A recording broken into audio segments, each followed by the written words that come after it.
ሰላም እንዴት ናችሁ? ወደ አውሮፓ ለጉብኝት ዘመድ ለመጠየቅ ወይንም ለእረፍት ለመሄድ ካሰባችሁ የቱሪስት ቪዛ ያስፈልጋችኋል።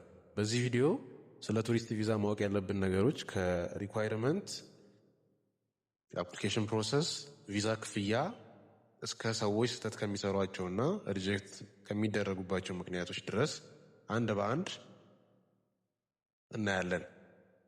መጀመሪያ ቱሪስት ቪዛ ምንድን ነው የሚለውን እንይ። ቱሪስት ቪዛ ሾርት ተርም ወይም ለአጭር ጊዜ የሚቆይ ቪዛ አይነት ሲሆን ሌሎች ሀገሮችን እንድንጎበኝ የሚሰጠን ቪዛ ነው። በቱሪስት ቪዛ መስራትም ሆነ ትምህርት መማር በፍጹም አይቻልም። አብዛኞቹ የቱሪስት ቪዛዎች እስከ 90 ቀናት ይቆያሉ።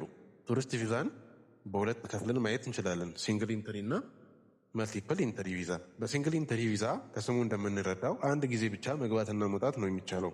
በመልቲፕል ኢንትሪ ግን ደጋግሞ መግባትና መውጣት ይቻላል። ጁን 2024 ላይ አዲስ በተሻሻለው የሸንገን ሾርት ስቴይ ቪዛ ኢትዮጵያን ጨምሮ ሌሎች ሀገራት መልቲፕል ኢንትሪ ከልክሏል። ቪዛ ፕሮሰስ ለማድረግ 15 ቀን ይፈጅ የነበረው ወደ 45 ቀን ተቀይሯል። ዲፕሎማቲክ ፓስፖርት ያላቸው ሰዎች ደግሞ የቪዛ ፕሮሰስ ማድረጊያ ክፍያ እንዲከፍሉ ተደርገዋል። የቱሪስት ቪዛ ለማመልከት ምን ያስፈልጋል?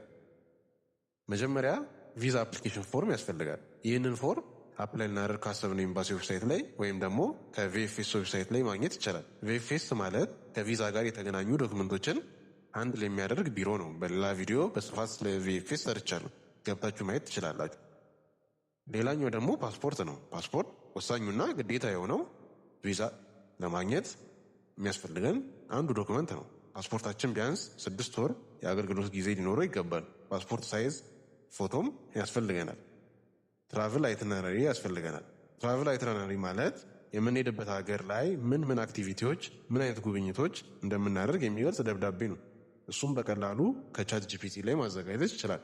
ሌላኛው ደግሞ አኮሞዴሽን ፕሩፍ ነው። ይሄ ደግሞ ሁለት አይነት አኮሞዴሽን ፕሩፍ አለ። አንደኛው ጉዟችን ራሳችን ስፖንሰር የምናደርግ ከሆነ የግድ ሆቴል ቡክ ማድረግ አለብን። ሆቴል ያለምንም ክፍያ ቡክ የሚያደርጉ ዌብሳይቶች አሉ። ለምሳሌ ቡኪንግ.ኮምን መጠቀም ይቻላል።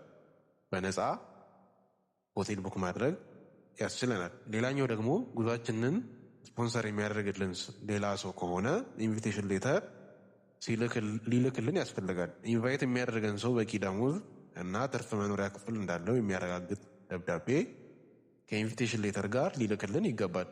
ሌላኛው ደግሞ ፕሩፍ ኦፍ ፋይናንሻል ሚንስ ነው። ይህ ደግሞ የገቢ ሁኔታችን ምን ያህል እንደሆነ የሚያስረዳ ዶክመንት ነው። ለዚህም ኢንቫይት ያደረገንን ሰው ዶክመንት መጠቀም እንችላለን። በራሳችን ያለምንም ኢንቪቴሽን የምንሄድ ከሆነ ደግሞ የግድ ቢዝነስ ላይሰንስ ወይንም የስራ ቅጥር ደብዳቤ፣ ባንክ ስቴትመንት ከትራንዛክሽን ጋር፣ ትራንዛክሽኑ ከ3 እስከ 6 ወር ቢሆን ይመረጣል። ሌላኛው ደግሞ ትራቭል ኢንሹራንስ። ትራቭል ኢንሹራንስ ከዚሁ ሀገር ውስጥ ወይም ደግሞ ከምንሄድበት ሀገር ኦንላይን መግዛት እንችላለን። መጀመሪያ ግን የምንገዛው ኢንሹራንስ በምንሄድበት ሀገር ኤምባሲ ተቀባይነት ማግኘት አለማግኘቱን ማረጋገጥ ይኖርብናል። ሌላኛው ደግሞ ፍላይት ቲኬት። ፍላይት ቲኬት ከኢትዮጵያን ኤርላይንስ አፕሊኬሽን ላይ ወይንም ከሌላ ኤርላይንስ አፕሊኬሽን ላይ መሄድ ከምንፈልግበት ቀን እስከምንመለስበት ቀን ድረስ ክፍያ ሳንከፍል ቡክ ማድረግ እንችላለን። ቡክ የምናደርገው ኤምባሲ ልንገባ 24 ሰዓት ሲቀደም ቢሆን ይመረጣል። ፐርፐስ ኦፍ ቪዚት ወይንም ደግሞ ቪዛ አፕሊኬሽን ሌተር። ይሄ ማለት ለጉብኝት የምንሄድበት ሀገር ለምን መጎብኘት እንደምንፈልግ የሚያብራራ ደብዳቤ ማለት ነው። አሳማኝና ያልተንዛዛ መሆን አለበት። ተጨማሪ ዶክመንቶች ንብረት ካላችሁ መኪና ወይም ቤት፣ ሊብሬና ካርታ፣ ትዳር ካላችሁ የትዳር ሰርተፊኬት ማሳየት ተመልሳችሁ ለመመለሳችሁ ማረጋገጫ ስለሚሆን ለቪዛ መሳካት በደንብ ያግዛል። እነዚህን ሁሉ ዶክመንቶች ካሟላን በኋላ ቀጣዩ የኤምባሲ ቀጠሮ መያዝ ነው። አብዛኛዎቹ የሸንገን ሀገራት በቪኤፍኤስ በኩል ነው ቀጠሮ የሚቀበሉት። ስለዚህ የምንሄድበትን ሀገር ስም በማስቀደም ከዛ ቪኤፍኤስ በማለት ጉግል ላይ ሰርች ማድረግ ነው።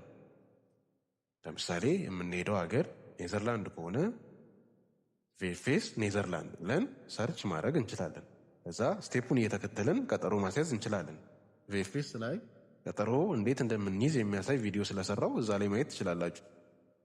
ሌላኛው ደግሞ የምንሄድበት ሀገር ኤምባሲ ኦፊሻል ዌብሳይት ላይ ኢሜል ወይም ስልክ ቁጥር በመጠቀም እንዴት የቪዛ ቀጠሮ መያዝ እንደምንችል መረጃ መጠየቅ እንችላለን። ቪዛ ፕሮሰስ ለማድረግ አብዛኞቹ ሸንገን ሀገራት ወደ 90 ዩሮ አካባቢ የቪዛ ክፍያ ይጠይቃሉ። በኢትዮጵያ ብር ስለሚቀበሉ በዕለቱ ምንዛሬ ብሩን ይዛችሁ መሄድ ትችላላችሁ። ለኤምባሲ የምናስገባው ዶክመንት ተቀባይነት እንዲያገኝና ቪዛ እንዲመታልን ግልጽና የተሟላ ዶክመንት ማስገባት፣ ትራቭል ፕላናችን አሳማኝና ተግባራዊ ማድረግ፣ ወደ ኢትዮጵያ ተመልሰን እንደምንመጣ የሚያሳይ ማስረጃ እንደ ንብረት፣ ትዳር፣ ልጅ የመሳሰሉትን ማሳየት፣ ፌክ እና ፎርጅድ የሆኑ ዶክመንቶችን ከማስገባት መቆጠብ። ቪዛ ሊያስከለክሉን የሚችሉ ምክንያቶች በቂ ወይንም አሪፍ ያልሆነ ባንክ ስቴትመንት፣ ግልጽ ያልሆነ ትራቭል ፕላን እና ፌክ ዶክመንት መጠቀም የመሳሰሉት ናቸው። ቪዛ ከተመታልን በኋላ ቪዛው ከመቼ እስከ መቼ እንደሚያገለግል በደንብ በማየት እና በተፈቀደልን ጊዜ መጠቀም ያስፈልጋል። የዛሬው ቪዲዮ ይህንን ይመስል ነበር። መልካም ጊዜ